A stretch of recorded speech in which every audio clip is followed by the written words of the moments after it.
Ini antara orang Madura sama orang Jawa. Ini dengerin ini cerita. Terjadi di Lampung, di Sumatera. Ada orang juara solawatan itu, lomba solawat itu. Itu menang terus. Akhirnya nasi yang dari kelompok Madura ini selalu kalah. Yang menang kelompok Jawa. Akhirnya kelompok Madura ini datang ke jurinya. Pak juri, kenapa? Orang Jawa itu kalau solawatan kok selalu menang, kenapa?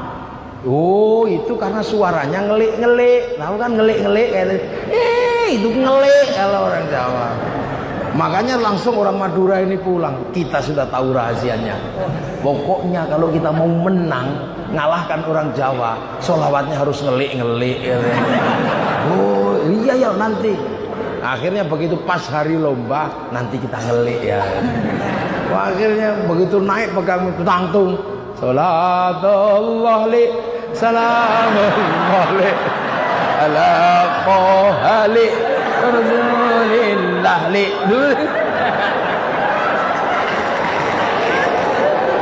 Ngelik-ngelik itu. Ala tamsir.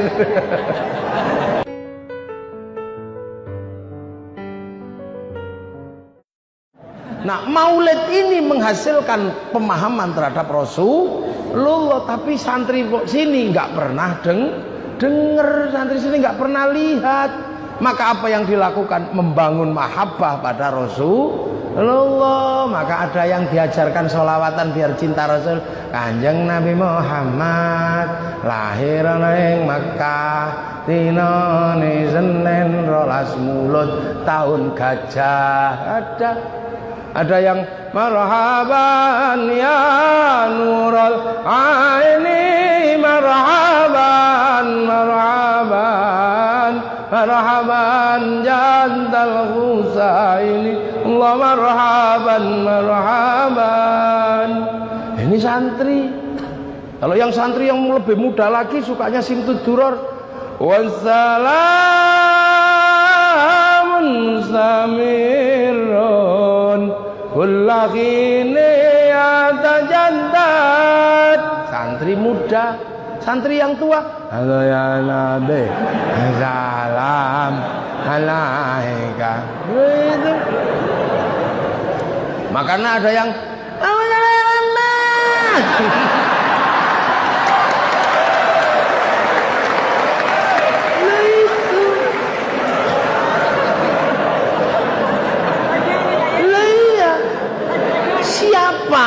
Rasulullah yang mengatakan, siapa yang membaca sholawat dengan suara sangat tinggi karena cinta kepada aku, nanti dia akan bersamaku di surga. Loh ya, makanya ada cerita. Ini antara orang Madura sama orang Jawa. Ini dengerin ini cerita. Terjadi di Lampung, di Sumatera. Ada orang juara solawatan itu, lomba solawat itu menang terus. Akhirnya nasi yang dari kelompok Madura ini selalu kalah. Yang menang kelompok Jawa. Akhirnya kelompok Madura ini datang ke jurinya. Pak juri, kenapa?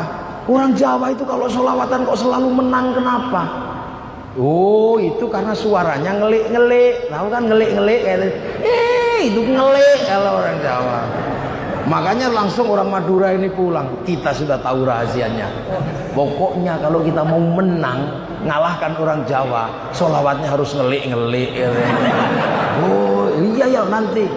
Akhirnya begitu pas hari lomba, nanti kita ngelik ya. Wah, akhirnya begitu naik pegang tangtung.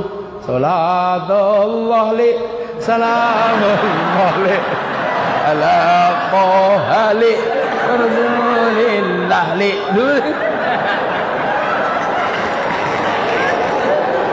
Ngelik-ngelik itu. Ala tamsir. Itu makanya wal jamaah Indonesia indah diajarkan sama ulama gitu. Yang senengannya dangdut ya dangdutan.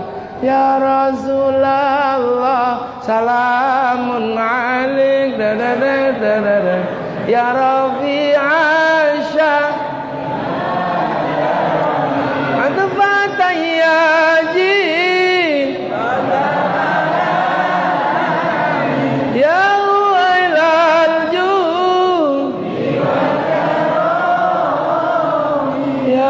wailal jud, ya wailal jud. Duhai senangnya pengantin baru. Ini ulama di Nusantara, nggak usah ribut. Yang suka India, ya Rasulullah salamun alaik ya Rafi'asya, langsung nyantol. Fata ya jiratal alami ya wailal judi wal karami yaqnu jiranum bidal arami aramil ihsan wal hasani tumhi humat rui tumhi urindi. Yang sukanya Jawa, ya Nabi salam alaika, ya Rasul salam salam, angeliak numpak. Nah, udah. Bahwa kita ini menghantarkan mahabbah dengan sholawatan. Makanya sampai ada ya Hanana, ya Hanana, ya Hanana, ya Hanana, ya Nana Nabi Muhammad, zalikal fadlu min Allah.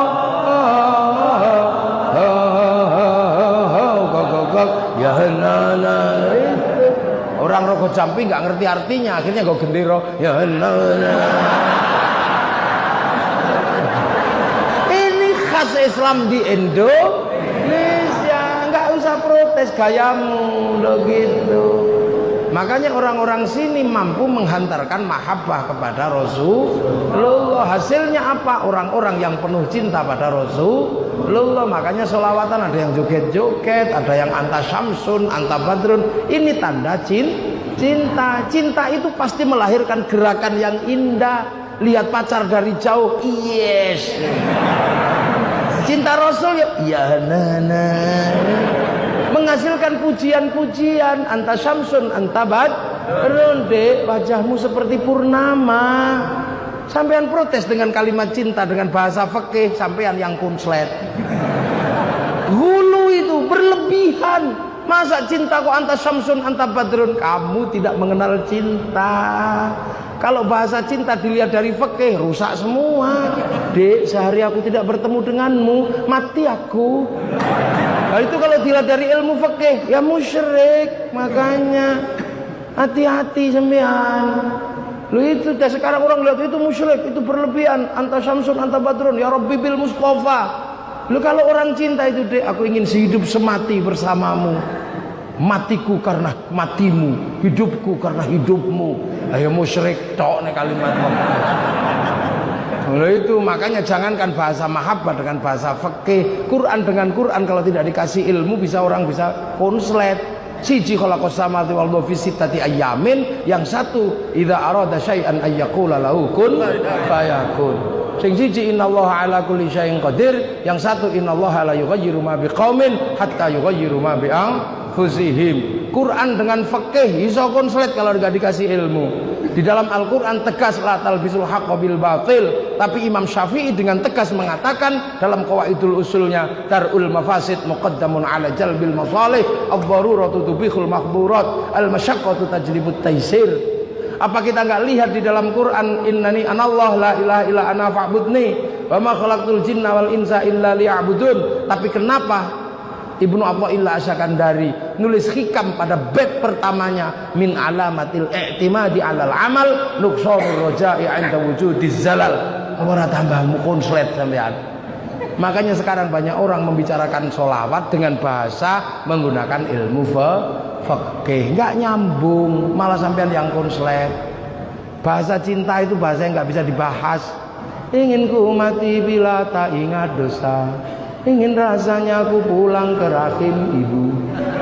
Itu sampean bahas ya ribut, masa kepalamu segede itu mau kembali ke rahim ibu? Loh itu bahasa cintanya Rabi'ah al-Adawiyah kepada Allah. sampean berani melakukannya, nggak akan denger aja miris kita. Ya Allah, kalau ada nikmat buatku di dunia, aku tidak butuh sama sekali. Serahkan pada musuh-musuhmu. Kalau ada nikmat buatku di akhirat nanti, aku juga gak membutuhkannya. Serahkan kepada kekasih-kekasihmu. Kalau ibadahku karena aku pengen surga, tutup surga itu dariku. Kalau ibadahku karena takut neraka, buka neraka, bakar aku di dalamnya. Tapi kalau ibadahku ya Allah karena aku rindu kepadamu, jangan sekali-sekali kau palingkan wajahmu dariku. Wani sampean. Enggak berani, ini bahasa cinta. Makanya Rhoma Irama ketika kehilangan kekasihnya punya bahasa cinta yang nggak bisa dibahas. Apa bahasa cintanya Rhoma Irama? Ku tahu rumus dunia, musyrik itu. Masa kamu tahu rumusnya dunia? Oh ya Allah aja. Seorang perempuan ditinggal kekasihnya karena saking cintanya, tidak tanya yang lain tapi langsung tanya kepada Allah, pacarnya ada di mana? Seandainya aku bertemu Tuhan, akan kutanyakan tentang dirimu. Coba. Ini. Makanya kalau sudah berbicara cinta, yang paling mampu menggambarkan adalah Ibnu Katsir dalam kitabnya Qissatul Anbiya, menjelaskan tentang burung pipit atau manuk emprit. Kalau orang Madura bilang manuk kedi. Burung emprit itu jatuh cinta, merayu kekasihnya di samping singgasana Nabi Sulaiman. Dia lupa Nabi Sulaiman ini tahu bahasa burung. Di emprit, apa mas emprit? I love you, pret. Emprit laki-laki langsung naik pitam dan mengatakan, "Dek emprit, aku cinta padamu. Jangan kau sepelekan cintaku padamu. Kalau aku harus membuktikan cintaku padamu dengan meruntuhkan kerajaan Sulaiman ini, akan aku runtuhkan. Kan ku porak-porandakan kerajaan Sulaiman ini. Kan ku rebut mahkotanya, ku persembahkan padamu sebagai tanda cintaku padamu." Manuk emprit sing segini gitu. Nabi Sulaiman yang mendengar betapa heroiknya kisah cintanya burung emprit cuman mengatakan satu kalimat, "Walaprit lambemu." Burung emprit itu dengan pedenya mengatakan sambil senyum, "Ya Sulaiman, jangan begitulah. Mengertilah, inilah kalimat emprit kalau lagi jatuh cinta." Nah ini kita memiliki mahabbah pada Rasulullah seperti ini. Maka Habib Ali Al-Jufri di Makkah sana menyatakan, "Saya belum pernah ketemu orang-orang yang begitu cintanya pada Rasulullah seperti cintanya orang Indonesia." Artinya apa? Masa depan Islam di dunia nanti akan ada dari Indonesia.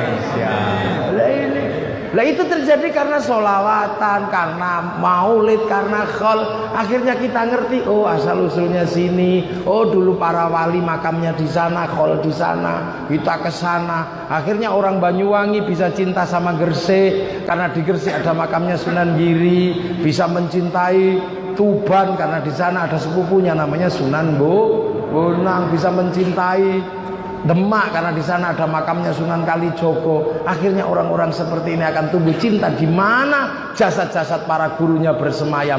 Artinya apa? Secara otomatis dia akan cinta dengan tanah di mana gurunya bersemayam. Inilah landasan dasar cinta tanah air atau hubbul watan minal iman.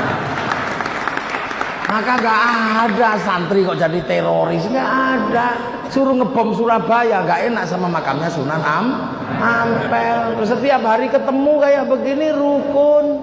Ada apa-apa ngumpul, ada apa-apa ngumpul. Yang kurang satu makanannya. Ya, nah itu nanti. Ya ini amma ba'du.